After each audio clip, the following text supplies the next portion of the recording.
Siemanko, witam Was w kolejnym odcinku Misji UK. Słuchajcie, u mnie ostatnio totalny rollercoaster. Z jednej strony nawał pracy, z drugiej te afrykańskie upały, które zalały Anglię. No i umówmy się, trwające mistrzostwa świata, które skutecznie odciągają od wszystkiego. Przez to chwilowo brakuje czasu na zloty i eventy motoryzacyjne. Nie miejcie mi tego za złe. Ale nie ma mowy o przestoju na kanale. Jak pamiętacie z odcinka z Oławy, po tym moim nieszczęsnym grudniowym wypadku mocno wcisnąłem hamulec z publikacją czegokolwiek. Z tamtego okresu, przełomu grudnia i stycznia, został mi jednak kapitalny, dotąd niepublikowany materiał. Dlatego dzisiaj zabieram Was na moją rodzimą śląską ziemię. Razem z moim bratem wchodzimy na teren Huty Królewskiej w Chorzowie. To legendarne miejsce, huta, dzięki której tak naprawdę powstało miasto. Niestety po 224 latach ogłoszono jej upadłość i za niedługo ten wielki kawał historii całkowicie zniknie pod gruzami. Zanim jednak to nastąpi, zobaczcie, co udało nam się tam zarejestrować. Odpalamy zimowy urbex. Zapraszam do oglądania.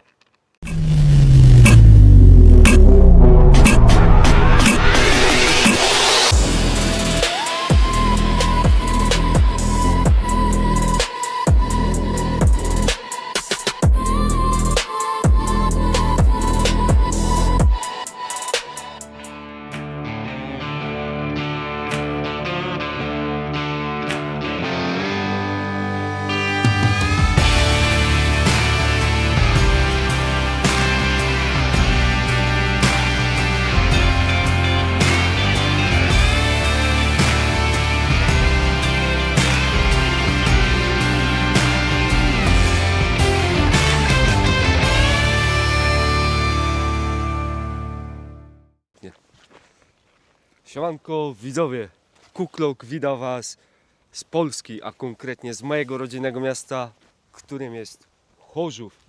Obecnie znajdujemy się na terenach już w sumie byłej Huty Kościuszko. Za mną widać bardzo fajnie już nieczynno wieża ciśnień, która należała kiedyś do Huty, teraz już jest przejęta przez miasto Chorzów. Więcej na temat tego, gdzie się znajdujemy, będzie opowiadał mój brat. Jest to Tomek, który jeszcze pracuje tu na hucie i który będzie Wam coś więcej opowiadał na temat tych terenów poprzemysłowych. O Jezu Maria, tak szybko to, że się nie spodziewał. Dobra, tutaj jak już Damian wspomniał, znajdujemy się obecnie na terenie Chorzowa, przy w większości już nieczynnej terenach zakładu Huty Kościuszko, Huty Królewskiej, albo jak to woli po naszemu Königshütte. Cała historia zaczyna się w 1802, kiedy to zostaje cały zakład uruchomiony. No i teraz nie będę się wgłębiał w całą historię, bo też jej tak do końca nie znam. Ale to, co tu teraz widzicie, to tak jak Damian już powiedział, to jest wieża ciśnień. Jeszcze czynno. Aha, Jeszcze ja czynno. myślałem, że to już jest nieczynne. Nie, jeszcze czynno. Ona należy to do Kościuszko. Nie będę wymieniał obecnej firmy, jako to należy. No bo chyba wszyscy wiedzą. No ale no, jeszcze to funkcjonuje. No i to co możemy iść dalej? Tak, tu mamy już nieczynny warsztat naprawy wózków jezdniowych, meleksów potocznie zwanych. Coś tam jeszcze się znajdzie. Za tym warsztatem jest budynek, taki już resztka, budynek szatni. ciuchów tam się nie znajdzie, ale jakieś miejsce spotkań tam się było. Przy okazji jest jeszcze drugi budynek warsztatu i magazyn. Jeden z największych budynków, który już tu obecnie został. No i to co, to idziemy. No to Kuklok tym razem jest na Urbexie.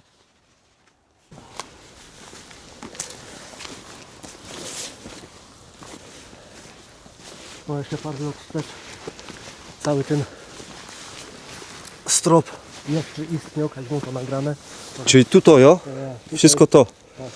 ten strop jeszcze, A widać, że to się pozawalało. jeszcze kiedyś było. Jeszcze to kiedyś stało.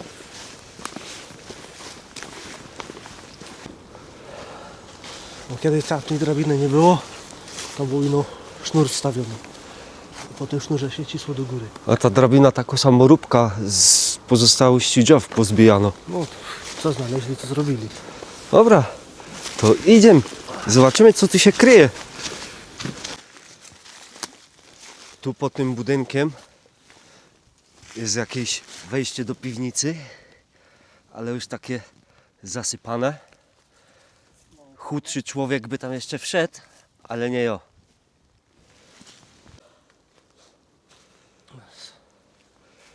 Spróbujemy tak tylko delikatnie wejść, bo jak mi brat powiedział, te schody to już tu ledwo zipią, także bezpieczeństwo, sprawdzenie podłoża. Pozawalane wszystko. W najlepszym stanie zachował się cały magazyn. Czyli to, co tam jest po drugiej stronie, tak?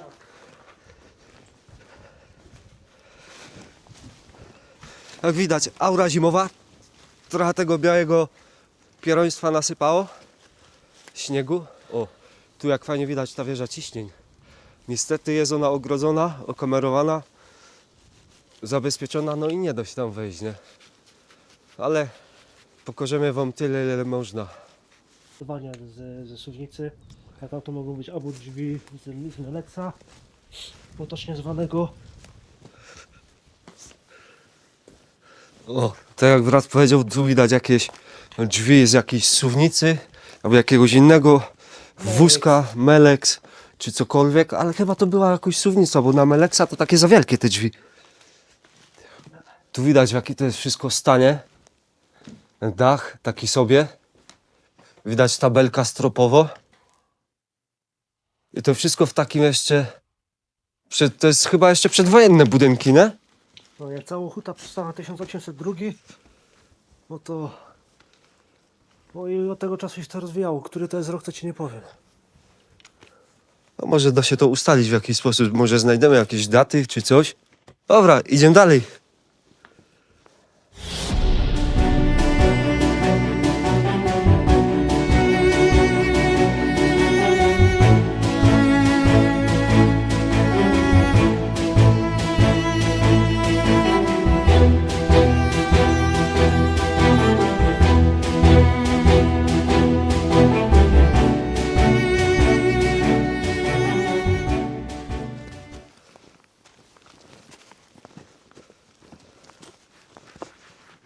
Ślisko.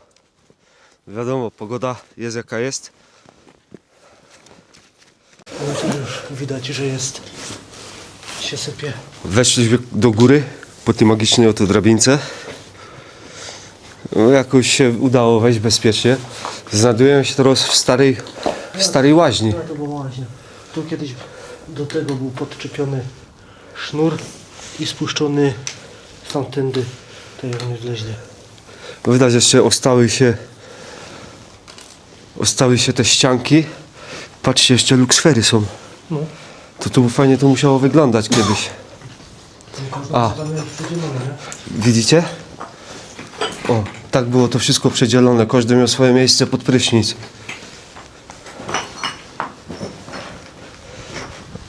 Może komuś się to nie podobało. Stare kafelki jeszcze takie kultowe. Ale patrzcie, jakie to kurde grube było.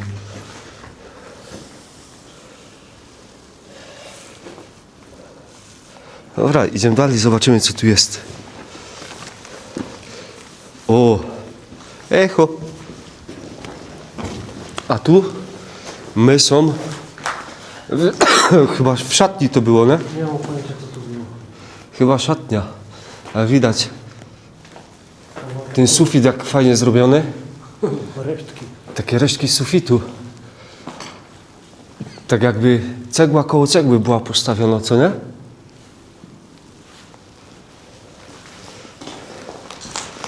Także tak to wygląda pozostałości po hucie.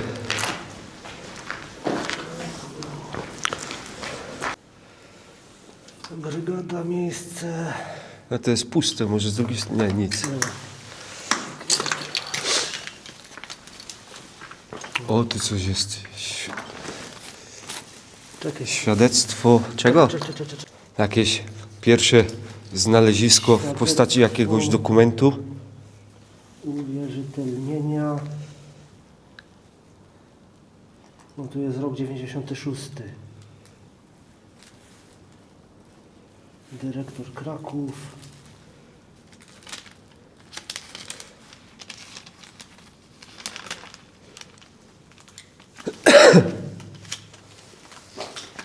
O, jest trochę zimno, nie?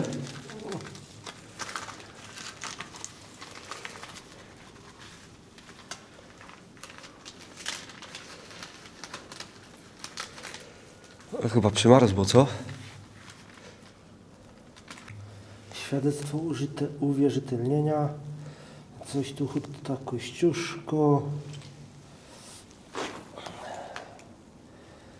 Zgłaszający znak typu wytwórnia, numer laboratorium zespołu pomiarowego, zakresy pomiarowe, czyli co tu mamy? Manometr obciążnikowo-hakowy. Czyli tak jak oddałeś, to tam mogła być ta suwnica rzeczywiście. Rok produkcji 1970, okres ważności legalizacji i sprawdzenia 4 lata. 74, 94. Tam jest nośność i w ogóle napisane, nie? A to masz parametry manometru. No. O, zakres pomiarowy od 0,2 do 6 kg na centymetr kwadratowy. No, czyli jakieś tu resztki można jeszcze znaleźć.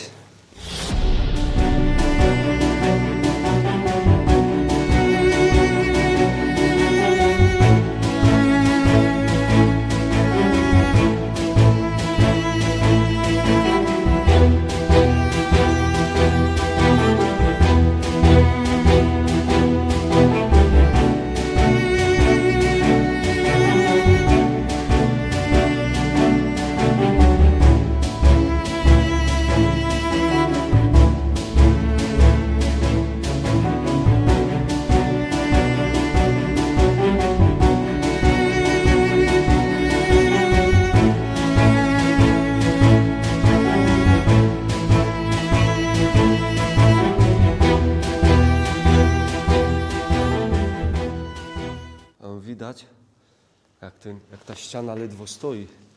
Widać pęknięcia pod oknem międzystropowe.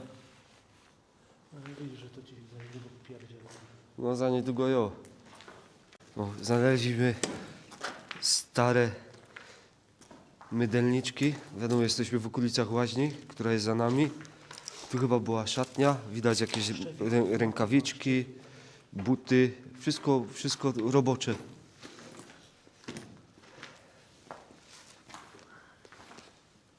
Tu masz resztę paście. O, opakowanie po paście BHP. Kent? Ja. Może jakiś sklep albo coś. No, Kent to mamy takie miasto w tej Anglii. O, kolejna reszta mydelniczki. Dobra, myślę, że można iść dalej. Stare papucie, a tu mokasyny takie pa.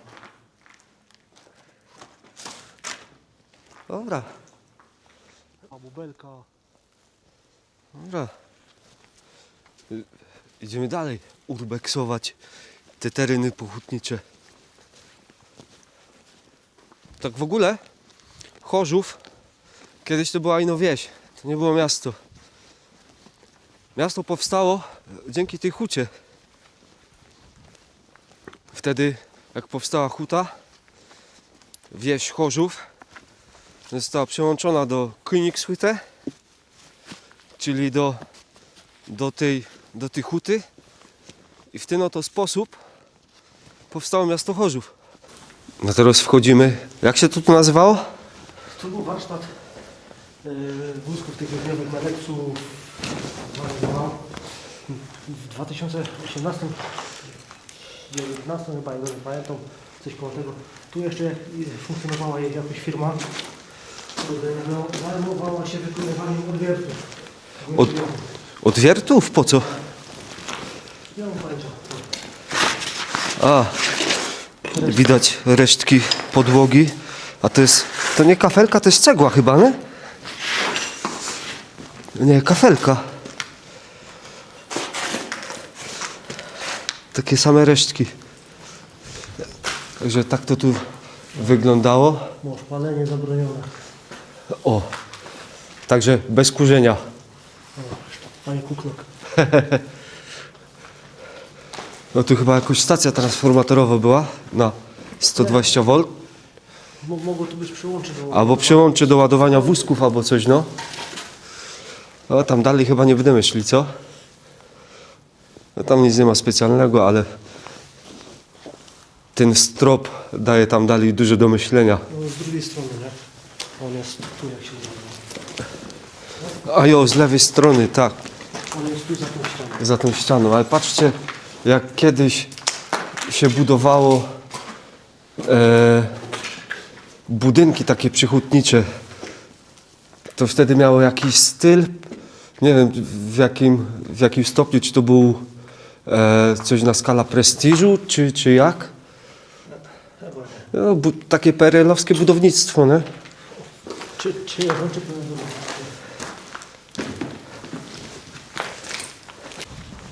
Teraz prawdopodobnie udajemy się gdzieś w te okolice. no zrobimy rundkę naokoło i wleziemy sobie potem do środka. No tu też był następny warsztat do naprawy. Ale z tego warsztatu już dużo nie zostało widać. Tu widać jeszcze pozostałości kanału. Ty jo, patrz, rzeczywiście. Jednego. Może tak tylko bez wchodzenia. Po ta bezpieczniejsza strona spróbujemy się przedostać. Patrzcie, jak to wygląda. No, złomiarze się próbują dorwać do tych belek, do tej konstrukcji. A widać, widać. Chwilę chciałbym wam pokazać ten kanał. Tak. Na szybko tu się wejdzie, jakieś stare reklamy. O, tak jak brat mówił, o tu jest ten kanał, gdzie były serwisowane jakieś tam wózki jezdne. Dobra, dalej się nie zapuszczymy, bo patrzcie, jak to wygląda.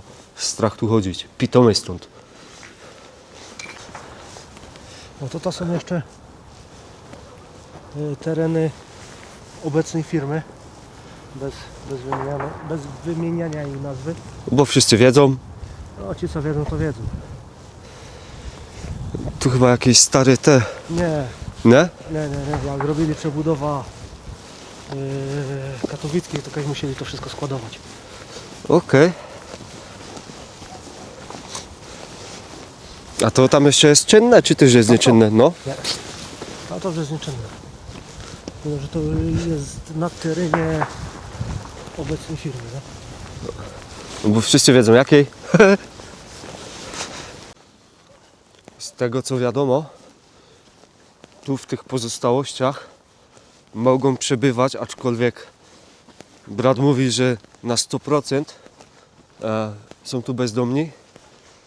No, bo Także jako tako jest do nich schronieniem, nie? zachowujemy środki szczególnej ostrożności i zobaczymy dalej.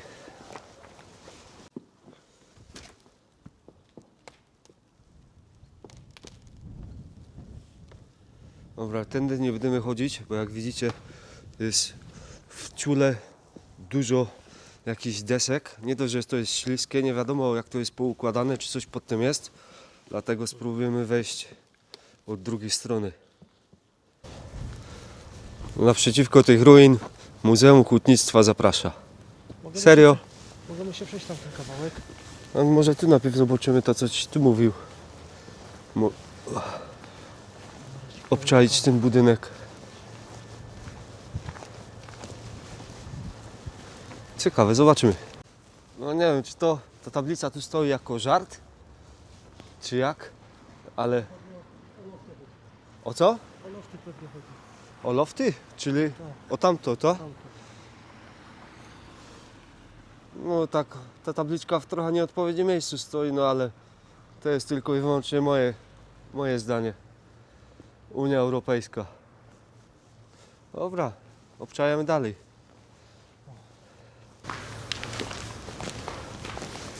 Dobra, jesteśmy w środku i to są pozostałości magazynu?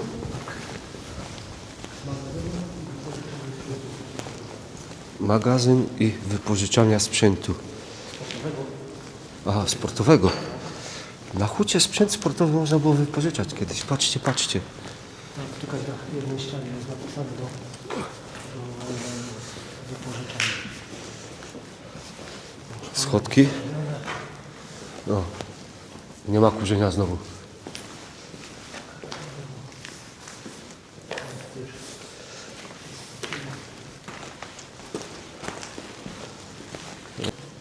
No, tak jak widać. Pomalowane, zamalowane.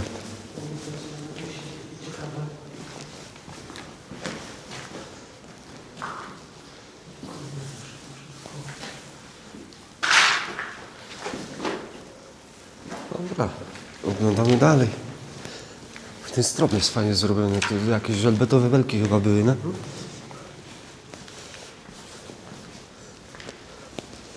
Wszystkie okna powybijane.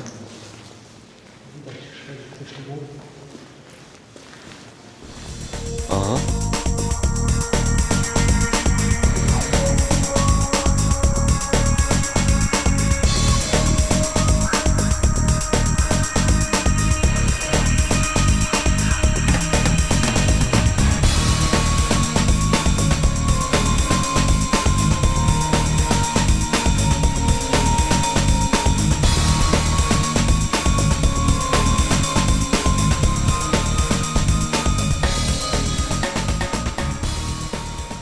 A tu była winda. Winda towarowa. Tak do góry. Co mi kamera kurwa nie spadnie. Trochę wysoko. No, słychać bezdomnych. Chcieliśmy wejść trochę wyżej, ale ze względu na zły stan techniczny tych schodów, no, nie podejmujemy tego ryzyka. Nie? Ja wolę mieć nogi całe. Pomieszczenia chyba biurowe, no ale nie widać. Może kredki, no sklepki z bajtem pitą. No widać, że tu coś tu się działo, ktoś tu sobie pomieszkuje. Puszki, puszeczki. O, chcecie 200 zł? No, widać, że to jest przygotowane przez kogoś, wysprzątane. Ktoś sobie tu przyłazi i chyba śpi.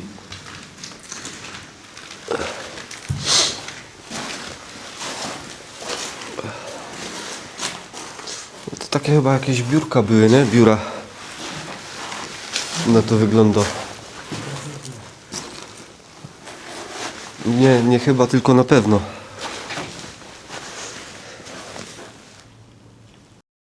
Tak jeszcze wracając do Królewskiej Huty, kluczowym momentem dla rozwoju tego regionu był rok 1797, kiedy to z inicjatywy pruskiego urzędnika Friedricha Wilhelma von Redena, którego pomnik znajduje się na rynku w Chorzowie, Tak, rozpoczęto budowę. wydano pozwolenie, a dopiero potem zaczęto to. A, no widzicie, poprawki muszą być. No, najnowocześniejszej huty żelaza w Europie Środkowej. W 1802 roku huta rozpoczęła pracę pod nazwą König Hute, czyli Królewska Huta. Czyli to, co tu wszystko widać. pozostało. Znaczy to, co z niej zostało. Wokół zakładu błyskawicznie zaczęło rosnąć miasto. W 1868 Królewska Huta otrzymała prawa miejskie. I to tutaj zainstalowano pierwsze na kontynencie maszyny parowe, co uczyniło z Huty symbol rewolucji przemysłowej. Także przez te 223 lata. był to w sumie na początku tych lat był to najnowocześniejszy zakład w Europie Środkowej. Jak widać, miejsce to nie wytrzymało presji czasu. No i ze względu na nieproduktywność, co wydaje mi się bzdurą, miejsce to po prostu przechodzi do historii. Tak jak brat przed chwilą mi tu powiedział, tam z tyłu, za nami, znajduje się Wydział walcowny. Wydział Walcowni, ale niestety... Kiedy? No, ostatnie walcowanie było tego roku w listopadzie. Pod koniec. No i już nie będzie walcowania. Działalność Huta Królewska. O błyskawicznym zamknięciu poinformował niespodziewanie zarząd. Pracownicy są w szoku i apelują do rządu o pomoc. Krzysztof Nowina-Konopka. ArcelorMittal Poland, największy producent stali w kraju, właśnie poinformował, zamyka Królewską Hutę w Chorzowie.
Ciekawe co z tymi maszynami wszystkimi zrobią, nie?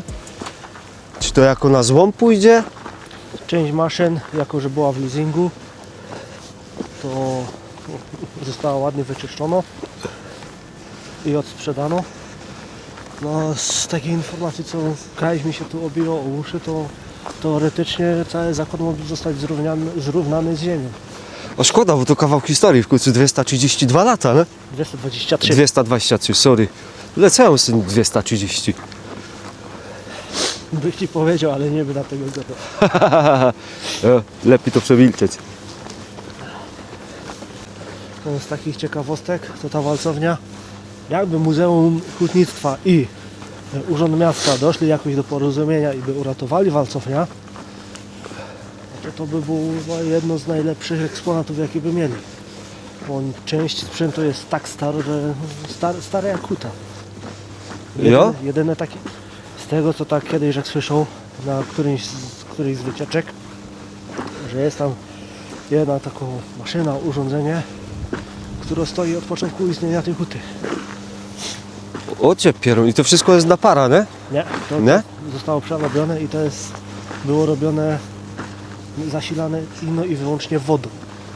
A, okej. Żadnymi olejami, żadnym niczym, tylko wodą. Ze względu na temperaturę, jaką tam panowała przy samym walcowaniu. Ty, a tam coś widać, patrz, co tam jest? To jest zasilanie. Widzisz, masz Transformatorownia jakoś, o? Czekaj, zasilanie do tego, co tu jeszcze zostało. spróbujemy przybliżyć. Ale tak niespecjalnie widać. Tam widać jakieś zegary, nie zegary. I słychać jak transformatory tu chodzą.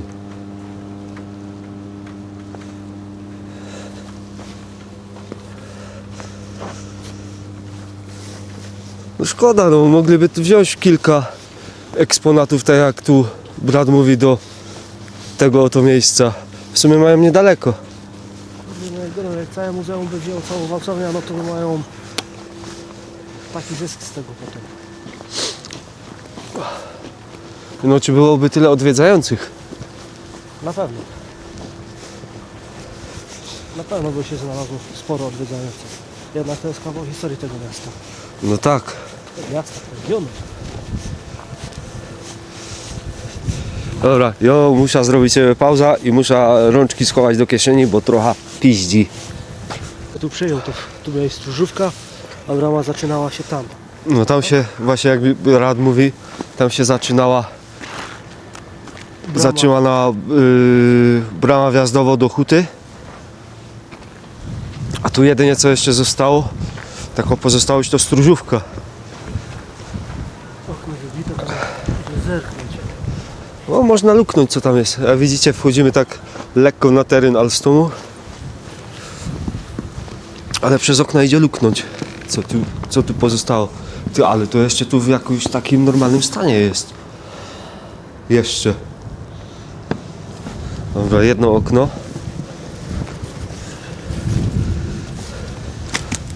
Ale wszędzie są drzwi na zolu położone. Może tu ludzie śpią rzeczywiście, co? Wysoce prawdopodobne.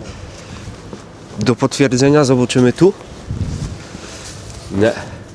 Tu są drzwi w całości. Pa, jako szyba. Nie, to jest lustro. Lustro. Dobra, i tak wyglądała stróżówka w sumie. Zero mebli, nic nie zostało. Znaczy to było jeszcze parę lot wstecz, żeby nie cyganić. 15. Tu jeszcze była taka nadbudówka zrobiona. Tu z lewej strony, ja? Tu była taka nadbudówka zrobiona. Podłaziłeś. Pokazywałeś wszystko, że jest powolami. O, ale zabite dechami.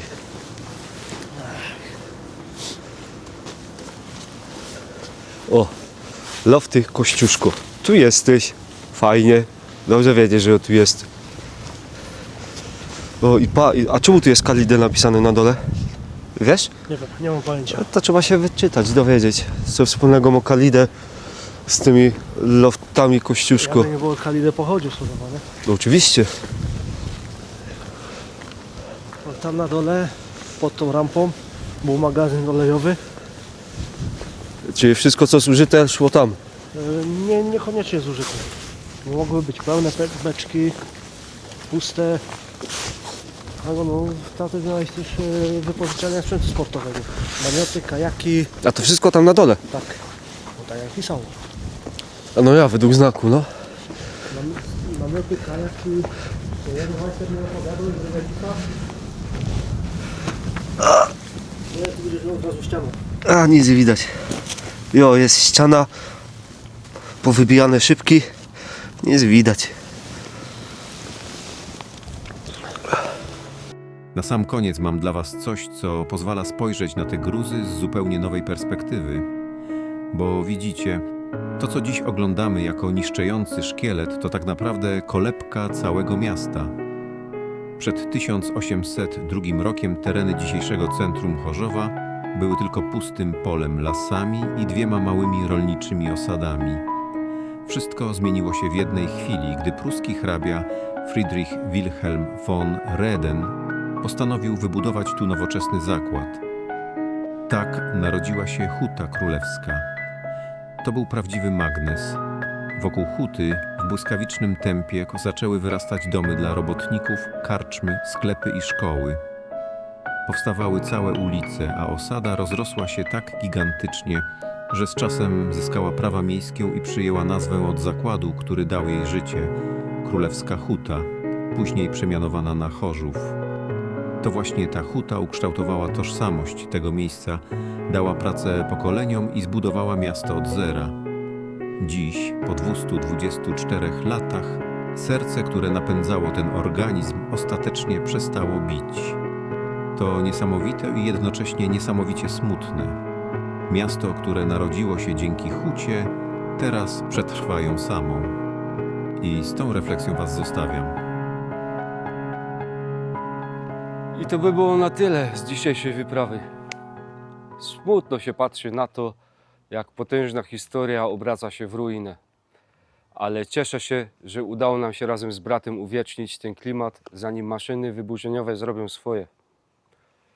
Obiecuję, że to nie koniec śląskich akcentów na kanale. Mam dla Was idealnie przygotowany, świetny materiał, tym razem zebrany na świeżo w czerwcu tego roku. Wrócimy również oczywiście do tematów motoryzacyjnych, ale tylko jak pogoda i czas pozwolą, a emocje mistrzostw opadną. Dajcie znać w komentarzach, jak Wam się podobał ten zimowy urbex w środku lata. Napiszcie również, co myślicie o tej całej zaistniałej sytuacji, co dzieje się obecnie wokół Królewskiej Huty. Co myślicie, żeby tam powstały kolejne sklepy, centrum handlowe? Jeśli tego jeszcze nie robicie, subskrybuj kanał, zostaw łapka w górę i widzimy się już niedługo w kolejnym odcinku. Trzymajcie się, cześć, pozdrawiam.